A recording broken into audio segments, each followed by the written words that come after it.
Olá pessoal, tudo bom? Vocês estão conseguindo me ouvir bem, né? Comenta aí se o áudio tá legal, se você está conseguindo ouvir, né? Seja bem-vinda, seja bem-vindo. É uma alegria estar aqui com vocês mais uma vez.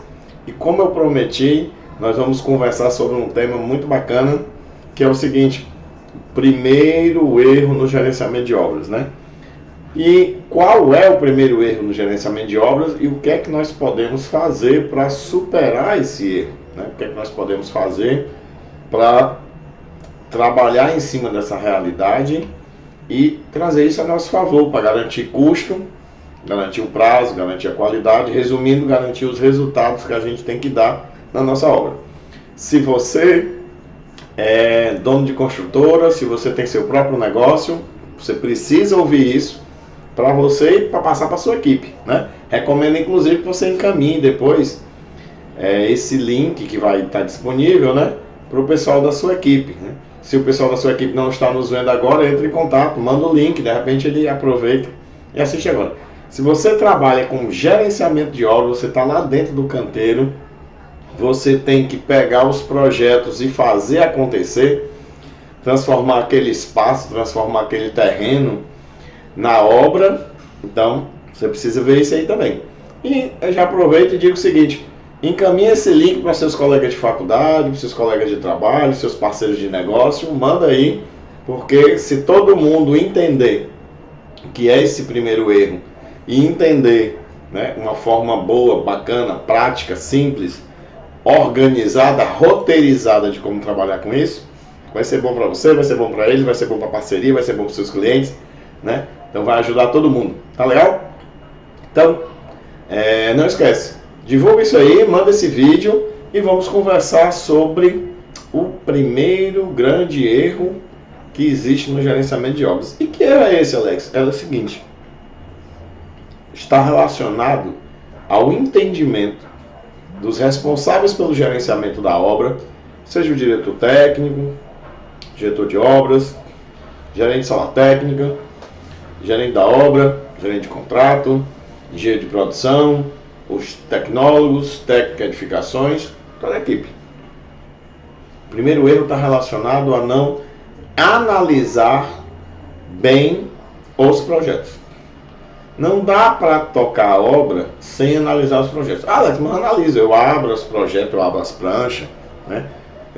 A gente coloca na parede várias pranchas lá no canteiro, né? Lá na sala do engenheiro, na sala técnica do canteiro, a gente coloca várias pranchas aqui, pra gente poder ficar olhando, além das que estão à mão, na hora da gente executar o serviço. Então a gente analisa os projetos, né? A gente nunca... Como é que eu vou fazer o serviço se eu não analisei o projeto, né? Alex, é claro que na hora que eu for analisar, ou na hora que eu for executar o serviço, eu analiso o projeto. Pois é, esse é o problema. Nós não podemos olhar, isso não é análise, nós não podemos olhar os projetos na hora de fazer, lá na obra. Nós não podemos olhar os projetos somente, simplesmente, na hora, ou um dia, 2 dias, 3 dias, 5 dias antes de executar o serviço. Nós precisamos estudar o projeto, tá certo? Existem várias situações que fazem com que os projetos eles cheguem até nós com algumas dificuldades para nós que gerenciamos, que executamos obra, que estamos na construtora, na incorporadora, no grupo empresarial que está abrindo novas indústrias, novas fábricas, novas salas, novos shoppings, novas farmácias, novos supermercados e assim por diante, tá certo? Novos hospitais, novas clínicas, né? Então, nós não podemos deixar de analisar bem os projetos. Na verdade, existe uma condição anterior que raramente eu vejo sendo implementada, que é o seguinte: a condição anterior é: você que está envolvido na execução da obra, você deveria ter participado do desenvolvimento dos projetos, né? Nas empresas que eu atuo, a gente procura bater muito isso, procura, principalmente quando são obras, eu vou chamar assim de próprias, tá certo? Por exemplo, eu sou uma rede de shopping center, e nós vamos ampliar ou vamos abrir novos shopping centers, ou novos supermercados, ou novas farmácias, daí vai. Pessoal, se o projeto é porque é do meu negócio, num caso como esse, o pessoal de execução de obra tem que participar do desenvolvimento de projetos. Não tem porquê, não tem de certa forma desculpa. É uma questão de política, de qualidade, de segurança, de resultado, entendeu? É uma questão de política. Então, alguém da área de engenharia, no sentido da equipe de execução, e até do pessoal de sala técnica, do setor técnico, planejamento e controle, tem que estar junto com o pessoal que está desenvolvendo o projeto. A quantidade de benefício, de resultado, de melhoria que eu já vi nas empresas que a gente já trabalhou e que nós, não vou dizer forçamos, né? Mas nós insistimos, né? Desculpe, o tio Alex aqui insistiu para que houvesse essa dinâmica. É impressionante, pessoal. É altíssimo resultado. Então, esse aí era para ser o pré, digamos assim, a pré-condição, né? Eu trabalho com incorporação, então é a mesma coisa. Você que trabalha com incorporação, vai lançar suas casas, seus prédios, seu loteamento, etc. Pessoal de obra, engenharia, de sala técnica, engenharia, tem que estar com o pessoal de projeto de engenharia acompanhando. Não precisa estar fazendo, todo o tempo com o pessoal do projeto. Vai ter momentos certos. Você vai perceber isso pelo bom senso. Vai ter momentos certos em que o pessoal de obra deveria estar, né? Existe até um outro trabalho, mas nós vamos falar sobre isso um outro dia, que é a criação do nosso caderno de encargos, a criação do nosso padrão, né, de construção. Mas aí já é outro assunto, não dá para conversar aqui não, senão a gente vai passar aqui horas e horas. Vamos focar na questão do primeiro erro. Aí você pode me dizer assim, mas Alex, eu trabalho com obras, assim, por exemplo, eu presto serviço, eu sou uma construtora, eu tenho uma construtora, então tem cliente que me chama para construir a casa, para construir uma loja, para construir ou reformar uma escola, universidade, um centro comercial, e por aí vai, né? Uma unidade fabril ou partes de uma fábrica e por aí vai. E aí eu não estou no desenvolvimento do projeto, entendi. Então, nesse seu caso, você tem que vencer o primeiro, assim como os outros também, porque a maioria dos outros não participaram não do desenvolvimento do projeto. Por isso que eu disse que eu insisto, tá certo? Aliás, comenta aí, por favor, comenta aí no chat se você, enquanto, por exemplo, eu vou dar uma situação para o pessoal que está em obra. Você, que é gerente de obra, né? Comenta aí no chat se você já participou pelo menos uma vez do processo de desenvolvimento dos projetos da obra que você foi executar, né? Eu construí aqui um edifício. Eu vou pegar um caso, eu vou chamar de mais simples, porque era o que nós podíamos implementar essa realidade de forma mais rápida. Eu trabalho numa construtora e incorporadora. Nós construímos edifícios. Eu sou engenheiro de obra e pelo menos uma vez eu fui chamado para participar sistematicamente. Não é porque você foi chamado para de repente numa reunião discutir um ponto específico, não. Você participou sistematicamente, organizadamente, do processo de desenvolvimento dos projetos da obra. Comenta aí, por favor, se você viveu sim ou não esse tipo de situação. Eu diria que a grande maioria, tanto dos que estão nos assistindo agora como vão assistir no futuro, a esmagadora maioria vai dizer que nunca participou. Se eu perguntasse assim, você já tocou, né, executou, gerenciou quantas obras? Aí lá vai. 5, 10, 20, 30 e por aí vai, né?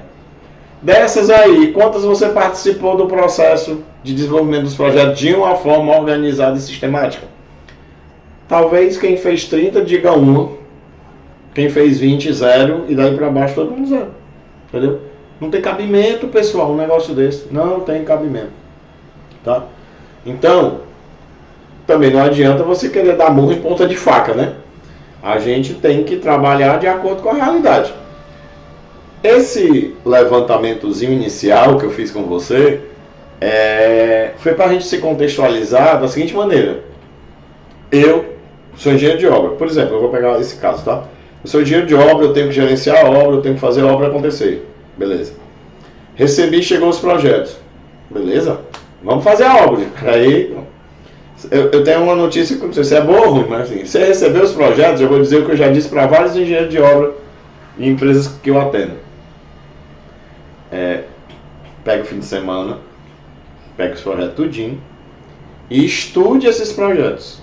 Estude todos esses projetos, né? Para você chegar na obra entendendo. Estude à noite, fique até mais tarde. Além do que você já vai ter que ficar até mais tarde por outros motivos, faça uma programação de pelo menos 2, 3 vezes por semana, 45 minutos, 1 hora a mais, olhando projetos, vamos entender, né? Estudando, analisando os projetos. Mas Alex, ok, eu entendi o que você quer dizer. Mas não dá para os projetos terem vindo melhor não? Mas daria se você, por exemplo, tivesse participado do processo de desenvolvimento. Daria se várias outras condicionantes que interferem, digamos assim, na qualidade, né? Vou chamar de qualidade mesmo, na qualidade do conjunto, do corpo total dos projetos, porque eu não estou falando de uma disciplina. Eu estou falando de todas as disciplinas que envolvem a sua obra. Se outras condicionantes não atrapalhassem o bom desenvolvimento desses projetos, né? Aí já é um tema que não é o nosso assunto hoje, porque esse aí seria um assunto para o pessoal de arquitetura e para os projetistas, e aí a gente pode bater esse papo outro dia, tá certo? Comenta aí se você tem interesse, né? Eu tenho a impressão que a maioria de vocês trabalha com gerenciamento de obras. Falando nisso, aproveitando, comenta aí para mim, por favor, coloca aí no site, por favor, faça essa gentileza. Digite aí, né? De onde você é, qual é a sua cidade e tal, etc. Se você atua com o quê, né? Eu sou gerente de obras, eu atuo na sala técnica, eu trabalho prestando serviço para construtoras, eu trabalho em indústria, né? Tem gente que nos assiste e eu agradeço demais e obrigado pela sua presença, por estar vendo esse vídeo. Tem muita gente que trabalha em obras industriais, montagem industrial, eletromecânica, metalmecânica, que vê soluções e conteúdos que a gente coloca que se aplica também. Esse é um caso, né? Inclusive. Então, comenta aí, né? Que eu diria que a grande maioria de vocês estão mais ligados à parte de execução de obra por causa do nosso assunto de hoje. Então, de repente, no outro dia, a gente faz um bate-papo bacana com o pessoal de arquitetura e projetos, tá certo? Mas vamos lá. Eu não recomendo que você... Assim, já vimos qual é o problema. Deixa eu organizar aqui o nosso bate-papo para ficar legal. Primeiro momento, né? Entender qual é o grande e o primeiro problema do gerenciamento de obras. O primeiro problema de gerenciamento de obras é não analisar os projetos. Esse é o primeiro problema. Como a gente conversou, ele tem uma raiz anterior no desenvolvimento de projetos, mas a grande maioria de vocês não vai conseguir chegar lá. Então vamos trabalhar onde nós estamos ao alcance, né? Vamos trabalhar onde, como diz o outro, onde minhas mãos chegam, tá certo? Vamos mexer onde dá para alcançar. E o primeiro ponto que dá para alcançar, e aí que ocorre o primeiro erro que a maioria não faz, é a análise de projetos. Beleza, agora vamos para a solução. Qual é a sugestão que eu lhe dou, que a gente já fez em várias empresas, e dá certo, né? Todas que foi feito isso, melhorou muito o resultado da obra, inclusive para obras futuras, o processo de análise de projetos que a gente tem, tá certo? Então, eu trouxe aqui para vocês, eu vou disponibilizar na tela, eu vou colocar aí na tela, um roteiro para compatibilização de projetos, tá certo? Um roteiro para compatibilização de projetos. Aqui a gente está focado em edificações, ok? Aqui a gente tem mais de 60 itens de verificação. 60, vamos ser mais exatos, né? Desculpa. Esqueci de trazer água. 64 itens de verificação para que você estude os projetos. Porque eu não recomendo que você trabalhe no estudo dos projetos de uma forma, eu vou chamar assim, de solta, tá certo?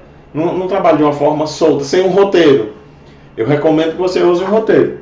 E aí tem um exemplo, que é o exemplo que a gente trabalha, que a gente usa. Ele está organizado por disciplinas, tá certo? Então, por exemplo, aqui, você deve estar vendo, né? Aqui desse lado esquerdo, eu tenho fundações e estruturas, esse que está cinza. Esse outro tá marrom, sei lá, marrom claro. alvenaria, aí eu tenho revestimento, aí aqui embaixo vermelho eu tenho instalações, né?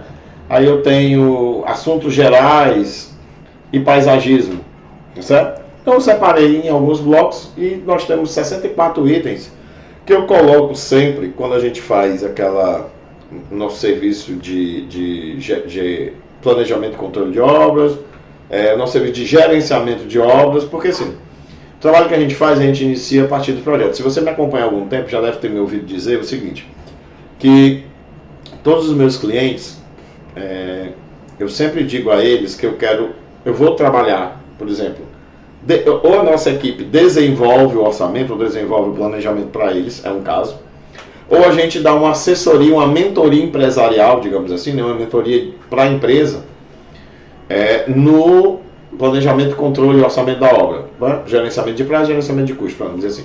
Mas a gente, na verdade, faz um gerenciamento geral do empreendimento, gerenciamento geral da obra, ou seja, puxa desde o começo, desde o projeto. Mesmo os clientes que me contratam da obra para frente, né? O que é que eu quero dizer com isso? Começou a obra, vai começar a obra, aí que chamam para trabalhar. Eu converso com ele logo em seguida e digo, olha, na próxima eu quero participar dos projetos, né?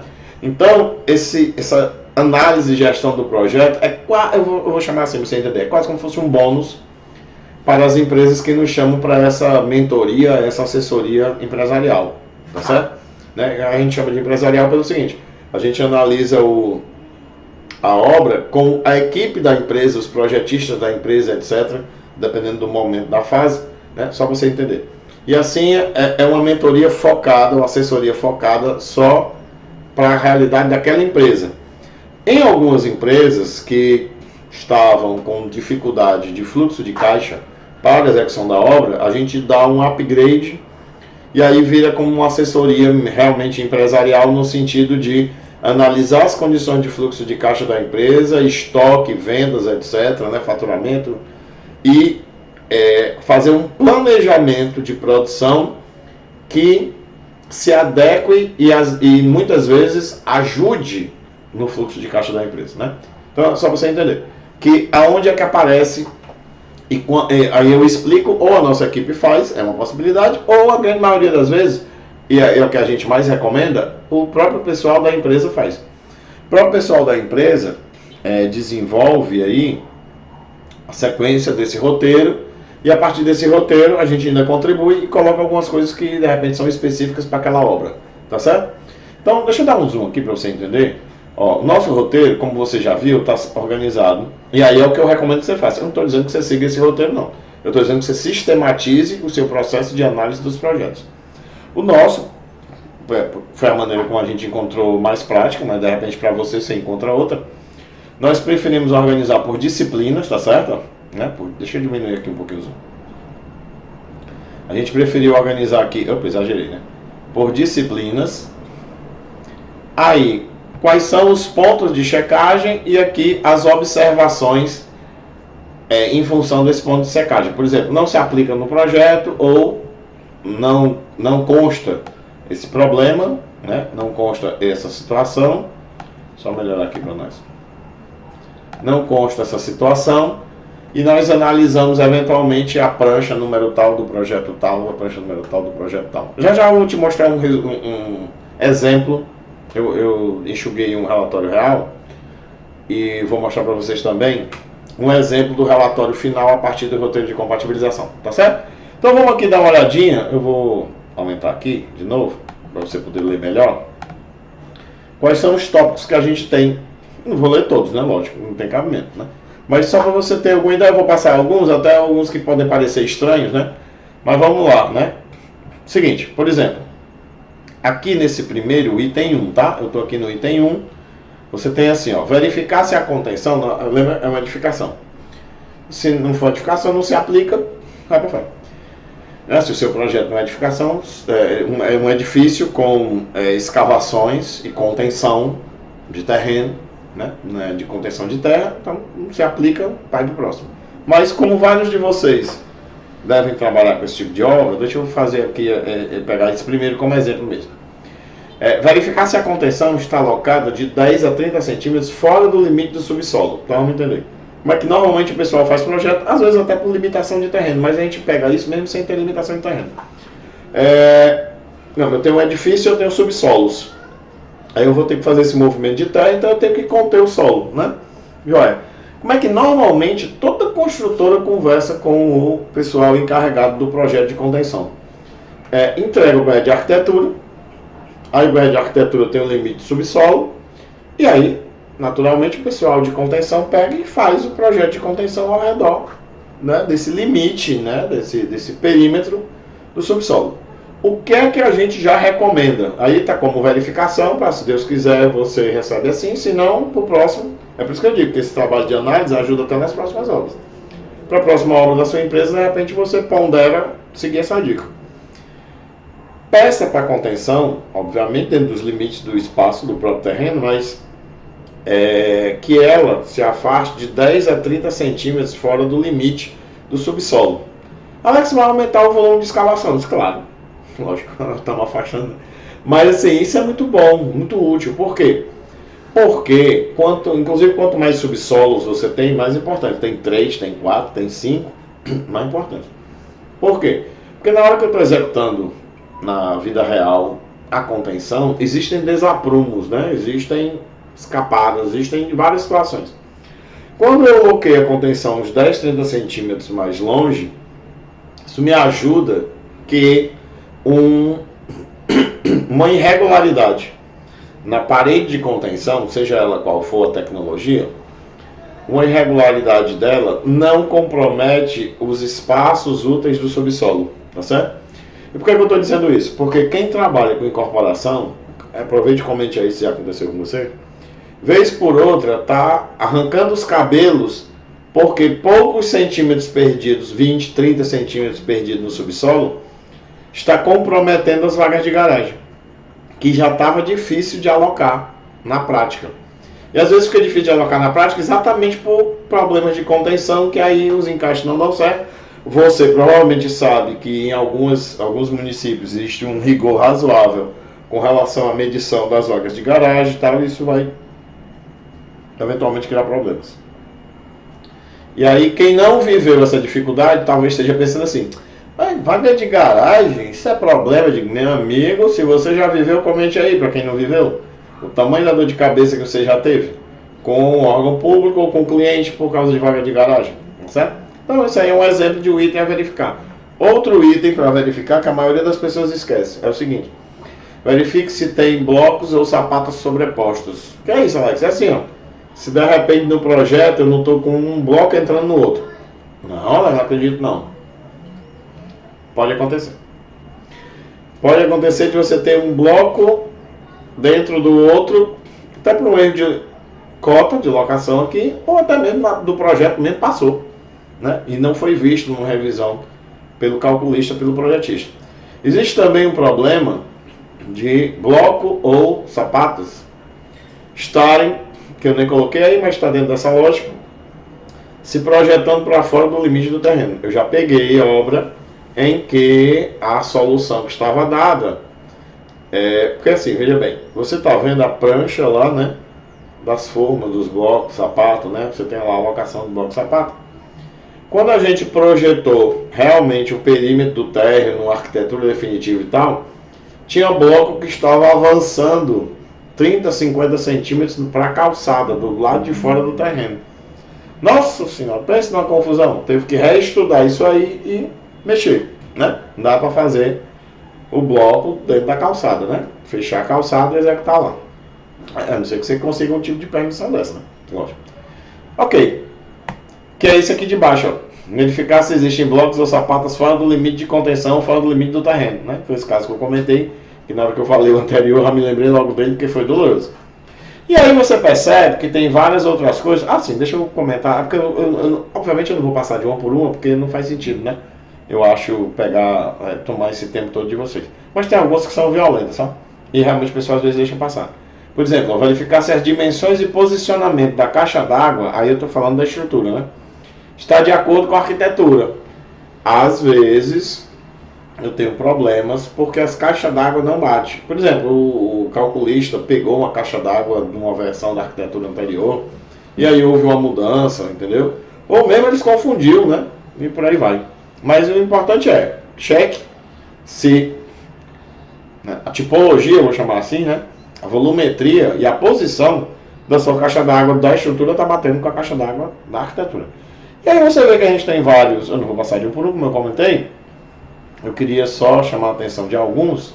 Deixa eu dar uma passadinha aqui, que a gente tem algumas coisas que às vezes parecem besteira, mas não é, que a gente pega na vida real. Deixa eu mostrar aqui para você, ó. Item 15. Verificar a entrada dos móveis na sala, especialmente nos casos em que as cozinhas ficam ao lado da porta de entrada. E se, né? Na verdade aqui tem um se, deixa eu corrigir aqui. E se a alvenaria é alta ou está prevista uma coluna de canto. Então deixa eu explicar o que aconteceu. Eu já peguei projeto, que eu analisando o projeto, disse assim, como é que o cara vai entrar aqui com a geladeira nessa cozinha? Não, por quê? Porque é assim, ó. Apartamentos compactos, né? Aí o cara abria a porta do apartamento, seguia em frente, era a sala. Mas do lado esquerdo de quem está chegando, era a cozinha.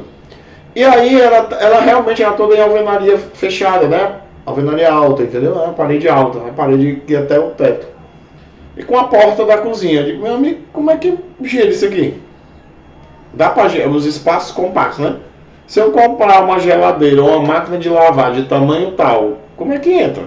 Né? Ou tu vai colocar no manual do proprietário do teu cliente que o projeto foi dimensionado para geladeiras de até tanto por tanto, com máquina de lavar de até tanto por tanto. É uma possibilidade, né? Já teve gente que precisou fazer isso.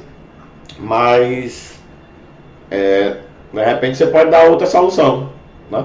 Você pode dar uma reestudada no projeto e, mesmo sendo compacto, gerar conforto para esse tipo de movimento, né? Tá certo? Então eu estou chamando a atenção aqui só para vocês verem o tipo de situação e você ver que são situações práticas. Ó, vamos pegar aqui, ó. 18. Verificar se os fundos de viga nos WC e cozinha estão abaixo do nível de fogo. Ou seja, quantas vezes a gente chegou, aí de repente tinha a viga aqui nessas paredes, eu tenho forro, aí eu fico com um cantinho de fundo de viga que eu poderia ter, de repente, conversado com o calculista para ele dar uma mexida nessa viga para ela ficar um pouquinho mais, né, um pouquinho mais baixa, consequentemente subir o fundo dela, né? Um pouquinho mais baixa para não ter esse canto. Ah, Alex, mas isso é muito preciosismo e tal, não sei o que. Depende do padrão de visual, de qualidade e tal que você quer dar. E de custo também, viu? Porque se tiver, eu tenho aqui a viga. Se o forro tiver abaixo, um pouquinho abaixo dela, eu não tenho esse custo de virada de cerâmica aqui, que toma muito tempo do operário. Aí tu imagina 30 apartamentos, 60 apartamentos, 160 apartamentos, tá certo? E aí você vê que a gente tem aqui várias situações. A maioria vocês percebem que são de instalações, ó.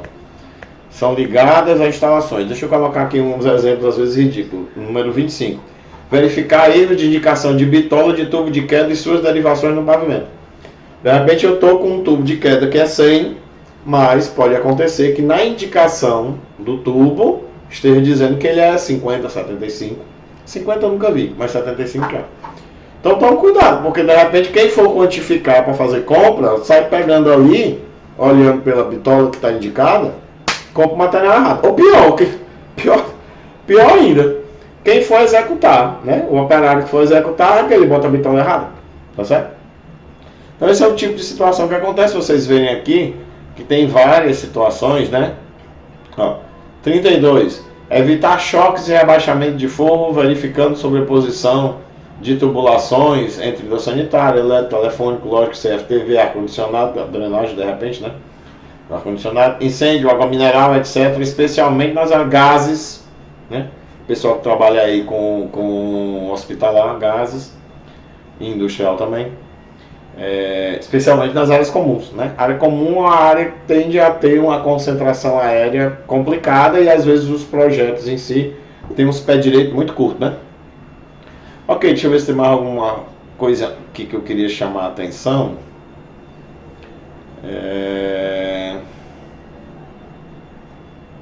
Esse aqui é um negócio meio chato, que muita gente esquece. 42, vamos aqui no 42. Seguinte, ó. Verificar a posição da cisterna, estação de tratamento de esgoto, estação de tratamento de água, gerador, lixeira, casa de gás, guarita, né?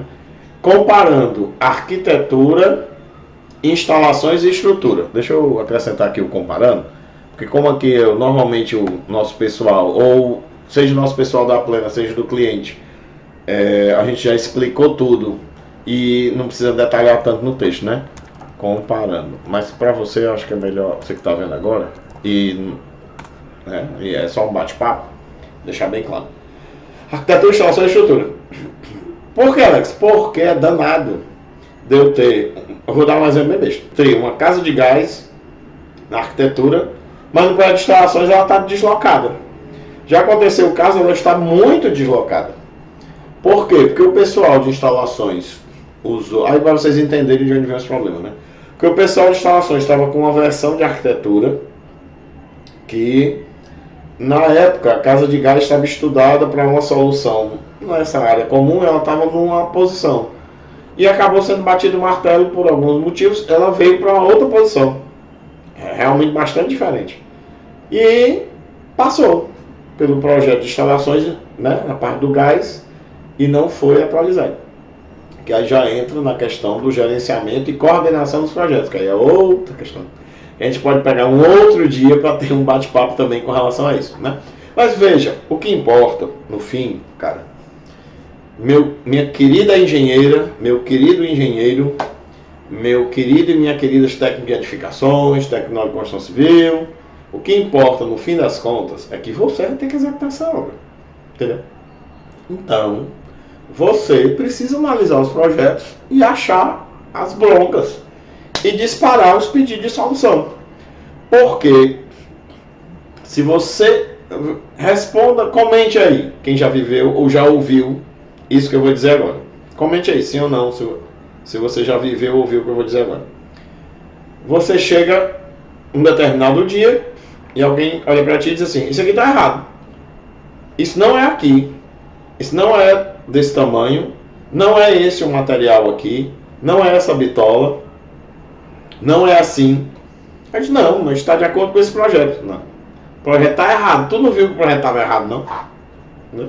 Você não viu que esse projeto estava errado?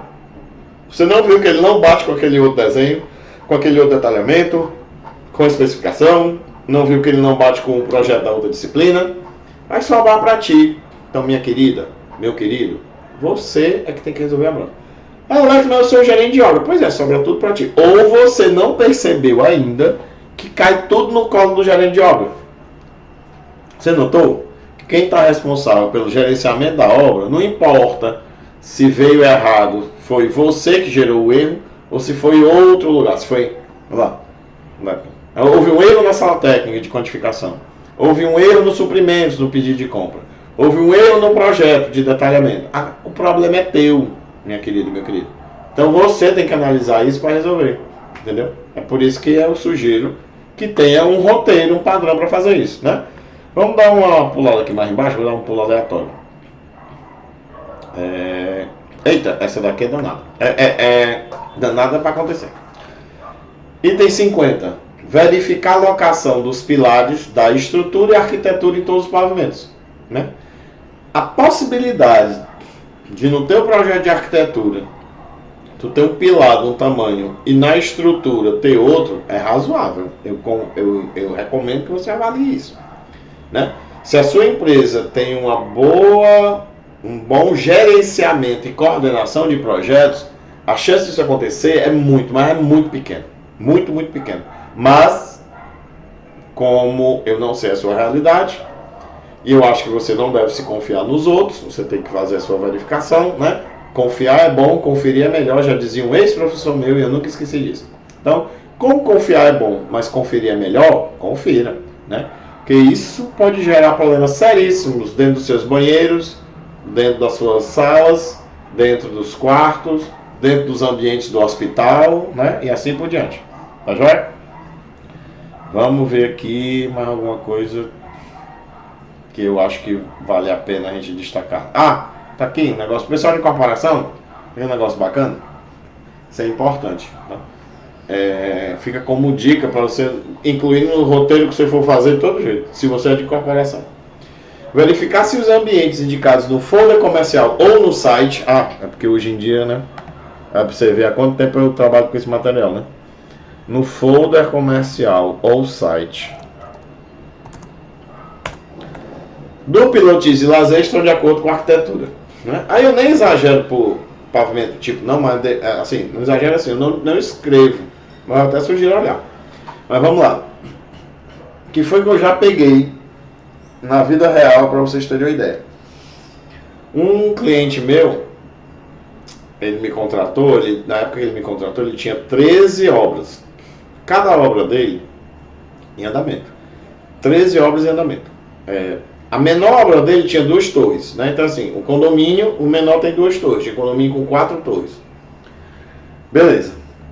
E aí eu comecei a fazer nosso trabalho, né, de gerenciamento, planejamento, controle e tal. Aí eu cheguei num determinado empreendimento e fiz o planejamento e tal. Aí, opa, agora eu tinha que fazer o planejamento, porque as obras já estavam andando, então a gente fez o planejamento para poder controlar e tal, ver prazo, etc, suprimento, etc. Aí depois que passou essa primeira correria, eu disse, agora está na hora de eu dar uma revisada nesses projetos. O certo, obviamente, é que se eu tivesse sido contratado no comecinho, eu começava a revisão dos projetos. Mas aí, como é que se diz? O avião já está voando, a gente tinha que ajeitar o que dava no avião para depois ir para o pente fino. Aí quando eu fui ver esse pente fino, olhar o projeto, comecei a anotar, seguindo o roteiro, anotar um bocado de coisa que tinha que ser melhorada, resolvida, mudada, definida e tal. Aí olha o que foi que eu achei quando eu entrei nesse item. Eu fui lá no site dessa empresa, tá certo? Aí comecei a conferir os elementos que tinham, os equipamentos de destaque do empreendimento, né, de venda para o lazer. E tinha uma pista de Cooper. Aí eu olhei e disse, pista de Cooper? Onde é que é essa pista de Cooper? Aí tomo, né, assim, para não confiar na memória, né, aí eu parei. Aí eu fui lá, voltei para uma de arquitetura e abri o tag. Aí eu olhei, procurei, então, diabo essa pista de Cooper, mas... Aí eu disse, por que os caras estão vendo pista de Cooper do pavimento superior? Aí eu lá fui abrir um pavimento superior, que era um pavimento de lazer. Aí eu falei, será que tem uma zona para caminhar no pavimento de lazer, acima do térreo? De repente já tá legal, né, que a pessoa caminhava com a vista do entorno. Talvez não tivesse na arquitetura marcado como pista de Cooper, mas tivesse, né, tá entendendo? Tivesse como se fosse aquelas faixas de servidão em terreno, né, quem trabalha com terreno, entendeu o que eu quis dizer? Como tivesse assim uma faixa livre para a pessoa caminhar, sei lá. Aí eu abri, olhei e tal, tipo, não dá para fazer Cooper aqui não. Aí eu voltei pro site, olhei de novo, disse, rapaz, mas tá aqui, pista de Cooper. Aí eu chamei a diretora da empresa. Aliás, antes de chegar na diretora, né? Aí eu chamei a pessoa dos projetos. Eu disse, fulano, me diz uma coisa. Eu tava olhando aqui, ó. Aí aqui tá dizendo, ó, na obra tal tem pista de Cooper. Onde é essa pista de Cooper? Que eu olhei e não achei. Aí ele fez assim. Vixe, Alex. É o seguinte, teve uma época que a gente estava discutindo assim, os elementos, as coisas, né, para fazer diferencial, né? Tem época que não quer vender, né? Você tá pensando aqui no que fazer para vender mais, melhor e tal, etc. E realmente teve uma época que a gente quis colocar a pista de Cooper, mas a gente viu que não dava certo e tirou. Eu digo, pois é, mas vocês não tiraram do site. Aí complicou, porque esse site ele tem valor jurídico. E não adianta tirar do site agora, ó, já tinha o quê? Já tinha 2 anos que tinha começado as vendas. A obra já tinha começado, já estava com bem dizer 1 ano de obra. Não, estava mais, porque agora me lembrei mais, tinha um detalhe. Eram 2 torres, não, eram 4 torres. Esse empreendimento eram 4 torres. 2 torres estavam perto de ser entregue. Já tinha uns 4 anos desde que o site entrou no ar. E as outras 2 estavam iniciando, né? A obra entregue em 2 etapas, tá certo? Aí eu digo, bicho, não dá pra tirar isso do site não, é pior. E agora? Agora nós vamos arranjar uma pista de Cooper. Mas não cabe não, agora vai caber. Aí a gente foi conversar com a diretora, né? Ela ficou um pouco chateada. Bem, resumo da conversa, a gente trabalhou lá e arranjou um jeito de fazer um caminhamento pelo térreo, mexeu no paisagismo, né? Deu tempo, chamou o pessoal do paisagismo e arranjamos uma pista de Cooper. Tá entendendo? Do tipo de coisa que pode acontecer. Aí eu me lembrei agora de um exemplo, que inclusive não está aqui, e eu acho que eu vou acrescentar aqui nos gerais. Exatamente. Eu me lembrei agora falando disso com vocês. Olha como é a vida de obra, né? Eu vou inserir logo aqui. e vamos ajustar aqui essa numeração, que é o seguinte. Teve uma outra empresa, um outro cliente, que eu estava fazendo também o gerenciamento, era uma obra gigantesca, era um resort numa zona de praia, tinha 35, que eles chamavam de bangalôs, mas o que eles chamavam de bangalôs era um prédio de 3 pavimentos, que tinha um apartamento de cobertura total, digamos assim, e nos outros, no térreo e no primeiro, eram 2 apartamentos. Então tinha 2 apartamentos e um apartamentão, tá? Fora isso, tinha 8 blocos. Aí esses blocos tinham, lá, cada bloco desse acho que tinha uns 60 apartamentos. Que realmente era bloco mesmo, certo? Ok. E aí a gente fazendo essa revisão de projeto, aconteceu de o dono da construtora inventar de querer me vender um bangalô, né, para eu comprar, e o tio Alex comprar. Aí ele me mandou o contrato e tal, não sei o que. Aí eu, tudo bem, fui ler o contrato. No contrato tinha uma descrição do empreendimento no contrato. Não façam isso. É só um parênteses no nosso encontro de hoje, tá? Não façam isso, pelo amor de Deus. Só de incorporação. Referencie o seu memorial de incorporação. Não copie. Aí foi o que aconteceu. No contrato dizia que cada predinho desse tinha uma caixa d'água. Ele descrevia o predinho e a caixa d'água. Aí quando eu li, eu disse, caixa d'água? Não tem caixa d'água nessas edificações, porque a gente tem os castelos d'água posicionados e esses castelos abastecem os apartamentos. Caixa d'água é essa? Aí eu, peraí, olhei de novo. Olhei outra vez, li outra vez. Aí eu liguei pro dono da empresa e disse, fulano, rapaz, eu vi aqui e tal, não sei o que. Eu tenho uma notícia ruim e uma notícia menos ruim. A notícia ruim é a seguinte, eu não vou comprar um apartamento não.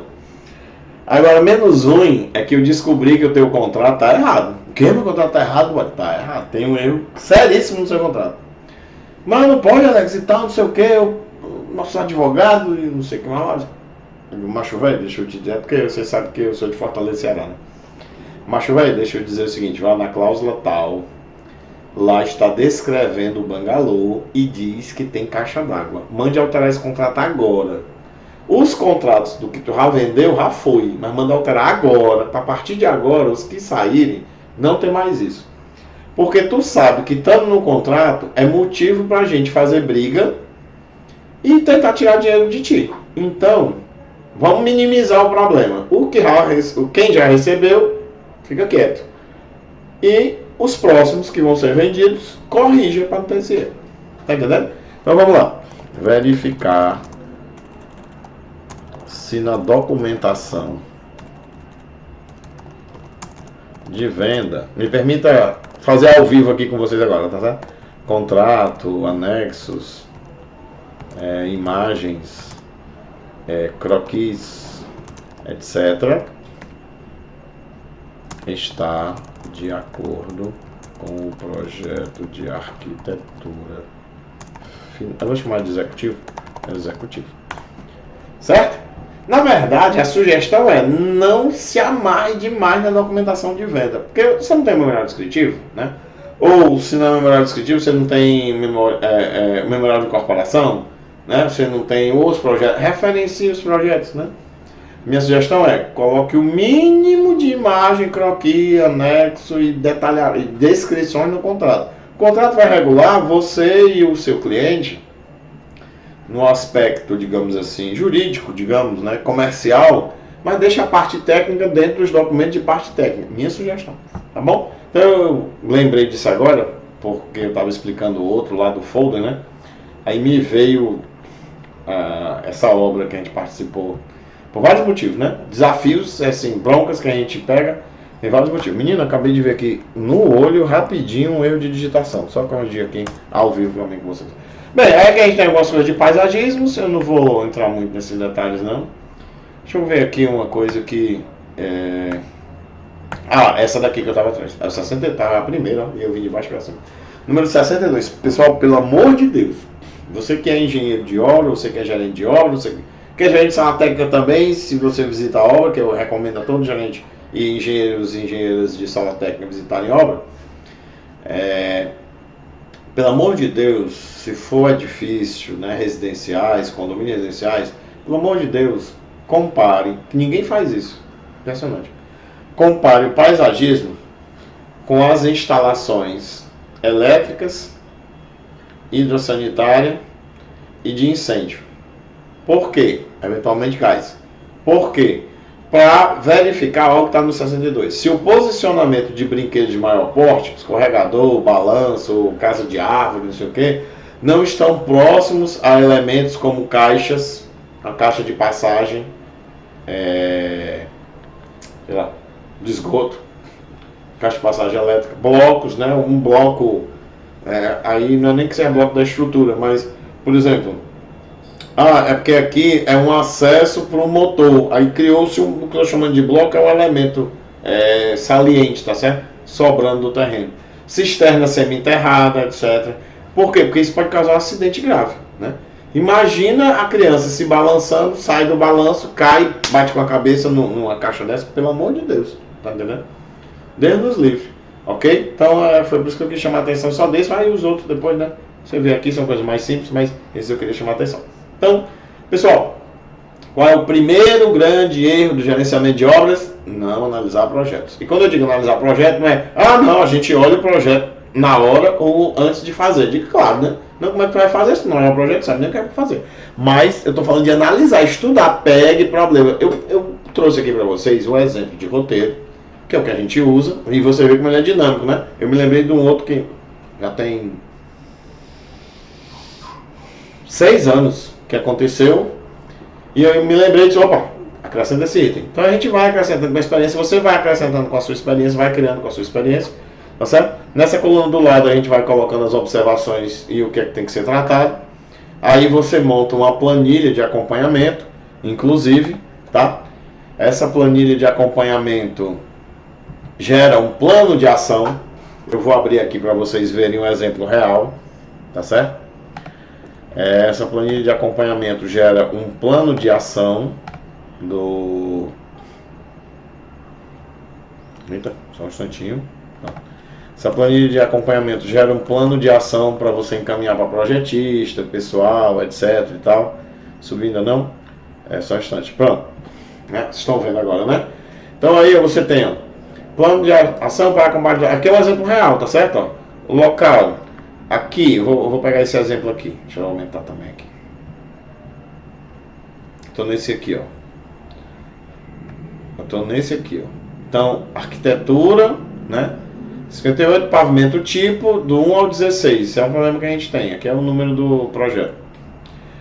Foi o problema 31, porque aqui está filtrado. Sugerimos a abertura para acesso e manutenção do shaft, verificar a necessidade desse shaft do 2º ao 16º. Né? Data de cadastro 2015. Né? Responsável por isso vai ser a arquitetura, o estado está em aberto, não está resolvido. Comentário, o arquiteto vai estudar a possibilidade de aumentar a área do tipo B. Né? Tipo B é a torre B. Perdão, tipo B é o apartamento B. Né? Não é a torre B não. Era no caso do apartamento B, no outro, apartamento A, ele achou que não precisava. O A, o C e o D, aí tinham 4 apartamentos. Ok? Então aqui você está vendo um exemplo real. Está filtrado, né? Acho que não precisa filtrar não, né? É só para você ver como é que funciona na prática. Então, aquele estudo gera uma planilha de ação para a gente ficar mapeando o que está aberto, o que não está aberto, ó, e das várias disciplinas, como você consegue ver aqui, né? Então, todas as disciplinas, quais são os assuntos e o que é que tem que ser checado. Ó. Então, você vê que dá para conseguir uma lista grande, e essa daqui é só um pedaço dela, né?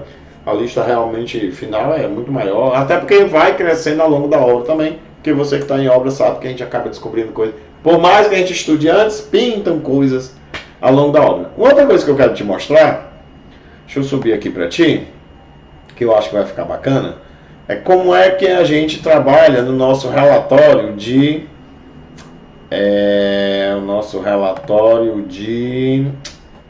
análise de projetos, tá certo? Então, por exemplo, se você nos chamasse aí para dar uma analisada numa obra sua, numa obra com você, né? Por exemplo, Alex, eu queria de repente um apoio de vocês na obra que eu sou da construtora tal, vou dar um exemplo, eu sou o dono da construtora tal, eu sou sócio, eu sou diretor, e eu queria um apoio de vocês para fazer esse estudo de projetos, né? Aí pode ser a gente estuda e entrega o relatório, ou a gente mentora, né? A gente orienta a sua equipe para fazer o relatório. A gente inclusive recomenda que seja a sua equipe, mas às vezes a equipe não dá. Tá todo mundo, não tem condição. Não adianta querer empurrar a máquina, não vai dar certo. Nós vamos perder tempo, e aqui o tempo é precioso porque a obra está para andar ou está andando, né? Mas o ideal é que seja o pessoal da sua equipe. Então vamos lá. Tem um exemplo, tá certo? A gente explica como é que foi feito. A gente fez análises visuais, gráficas, com os projetos disponibilizados, sobrepondo projetos, olhando representações técnicas, cruzando com aquela história que eu falei, site, folder, especificação, memorial descritivo, etc. Define um plano de ação do que precisa ser feito, tá certo? Nessa planilha resumo, plano de ação. E aí a gente tem um modelo de apresentação dos problemas para ir tratando na empresa e com os projetistas. Aí eu estou mostrando como um exemplo, né, para você, tá certo? Então, por exemplo, aqui do lado em cima, vamos começar de cima, tá melhor. Deixa eu ligar o apontadorzinho, que toda vida aqui. Então aqui em cima, ó, a gente tem, né, aqui é porque foi o nosso logo da plena aí, compatibilização do projeto da obra tal, ou análise de projetos da obra tal, cliente tal, né? Aqui em cima a gente coloca qual é a prancha aqui, um layout, né, um esquemático da prancha e em que local na prancha foi detectado o problema, para quando você abrir aquela prancha você saber aonde é que está, né? Quais são as disciplinas que estão envolvidas na dificuldade que a gente encontrou, no exemplo, aqui é um exemplo, né, arquitetura e instalações sanitárias. Qual foi a documentação que foi vista? Foram essas pranchas aqui, né? Essas do térreo, de arquitetura e de hidráulica. Aqui é o nome do arquivo e o código da prancha, né? Principalmente o código da prancha, caso loucamente o nome do arquivo não seja similar. Mas aqui é a codificação da prancha daquela disciplina daquele projetista. Aqui é um layout também para facilitar essa mesma informação, arquitetura e instalação sanitária. Então nós estamos analisando a arquitetura, instalação sanitária, e aqui um símbolozinho para dizer que a instalação sanitária tem que ser regulada, né? Talvez, em outra situação, a arquitetura tivesse que ser regulada, ou as duas, né? Dependendo da situação. Tá joia? Aí aqui nós estamos vendo na prancha qual é o local, né? Aqui eu estou vendo esse local na prancha toda, e aqui especificamente a zona que deu problema, né? Qual foi a incompatibilidade que foi vista através do estudo. Aqui no caso, o desenho do CAD ou do folder, o que é que fosse. E aqui embaixo a descrição do problema e eventualmente uma sugestão, né? A arquitetura utilizada nos projetos do esgoto no térreo difere da arquitetura legal. Não é nem da arquitetura executiva, é da arquitetura legal, tá? Então assim, não está batendo essas duas arquiteturas.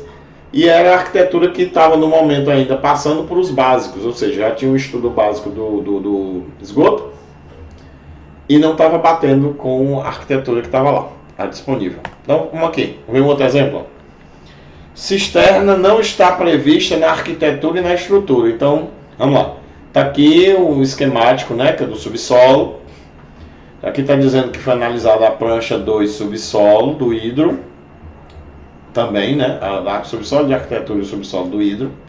Foi a arquitetura e instalações sanitárias de novo. Nesse caso, a arquitetura que tem que ser ajustada, tá vendo?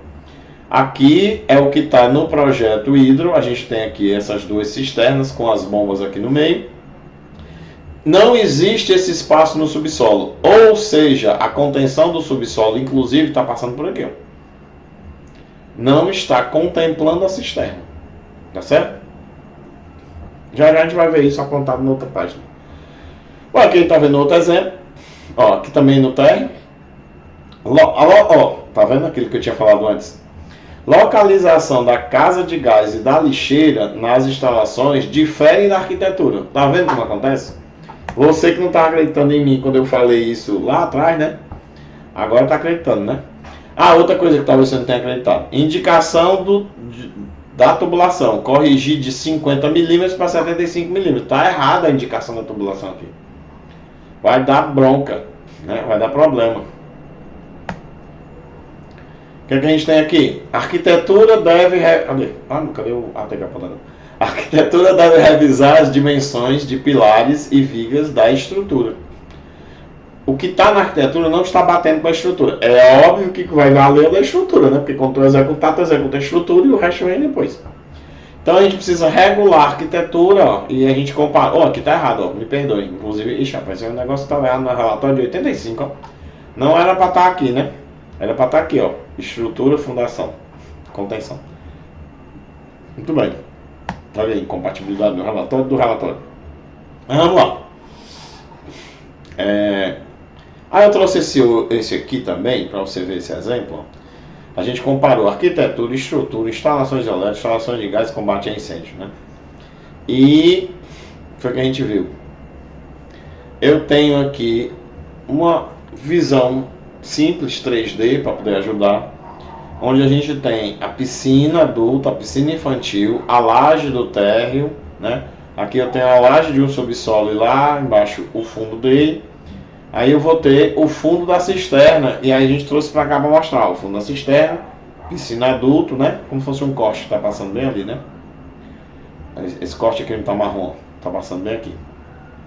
Aí o que está chamando a atenção aqui? Indefinição das cotas de fundo e de topo. A porta de acesso e da escada de acesso da cisterna, a porta não tem altura, né? A pessoa vai abrir a porta e vai entrar, abaixar. Não tem altura, tem que rever essa solução aí para poder passar, até porque aí você está passando com equipamentos, né? Que é para chegar na casa de bombas, entendeu? Aqui a gente tem mais um último, se não me engano, foi um último que eu quis trazer desse caso real, que tem vários, né? Vocês viram por aquela planilha que tem vários, e aquela planilha era só uma parte. Aqui é o seguinte,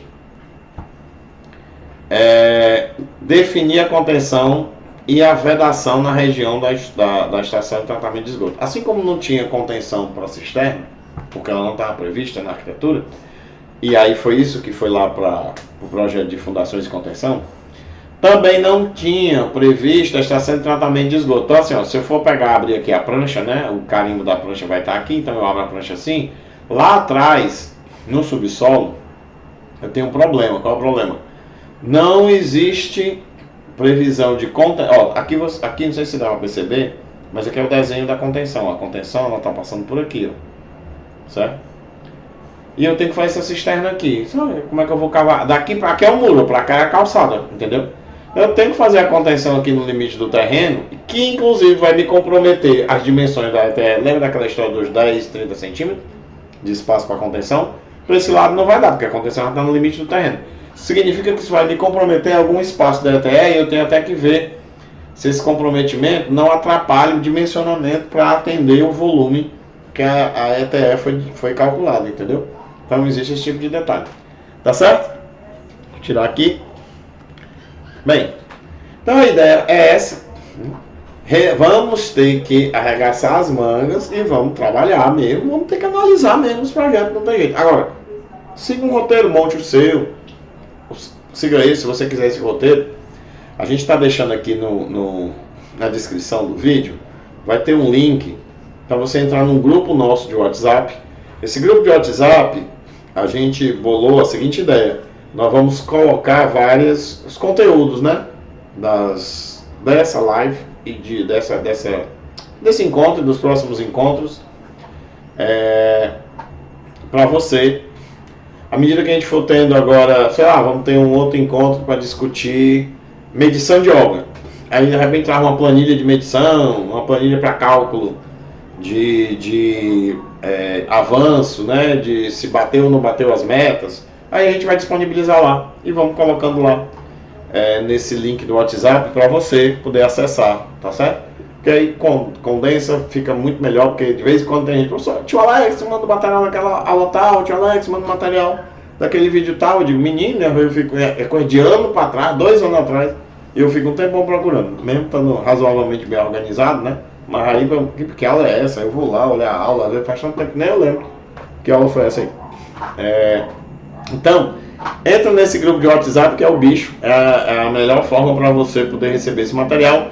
Eu vou disponibilizar no grupo do WhatsApp para você a planilha do roteiro, planilha, exemplo real do plano de ação, e esse exemplo em PowerPoint do relatório, para de repente pode ser útil para você usar como exemplo, né, como modelo para o seu relatório também.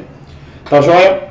Dá um like aí, se você gostou, dá um like aí. Eu descobri recentemente, finalmente, para que serve esse like. É porque quando recebe like, se receber vários likes, aí o Facebook meio que parece que encaminha como sugestão, né, apresenta para outras pessoas que têm um perfil parecido com o nosso, esse nosso vídeo aqui. Então, dá uma força aí. Agora eu entendi para quê, agora eu peço. Antes eu nem pedia, porque eu não sabia para que diabo era mesmo. Mas assim, dá um like aí. Obviamente você gostou, né? Você não gostou, não dá. Mas dá um like aí.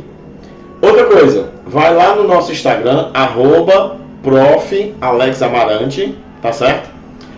Falando no Instagram, deixa eu ver se eu consigo colocar aqui para você. Não. No nosso Instagram, nós estamos atualmente, lá também tem um link, né? No Instagram tem muito conteúdo, também tem muito vídeo, tem coisas adicionais que a gente vai postando, comentários rápidos às vezes, que não faz sentido estar no vídeo do YouTube, tá lá, então vale a pena para você. Tá, já segue no Instagram, se não segue, vai lá, @prof.alexamarante, e se inscreve lá, segue lá, tá certo? Também é importante, o like aí é importante nesse vídeo, seguir lá no Instagram também é importante, tá beleza? Então lembrando, o link para entrar no grupo VIP do WhatsApp, que vai estar com esse material disponível, tá aqui. Então eu te encontro lá no grupo para você pegar o material, tá joia? Obrigado por você ter acompanhado, espero que tenha gostado, né? Se gostou, diga, se tem sugestões, informa aí, que aí eu vou olhar com calma. O que a gente quer é isso mesmo. Vamos dar uma potencializada, galera. Vamos dar uma potencializada aí, primeiro na carreira de vocês, em conjunto na empresa que vocês estão trabalhando, na empresa que você tem, e a partir daí até na engenharia do Brasil, se Deus quiser.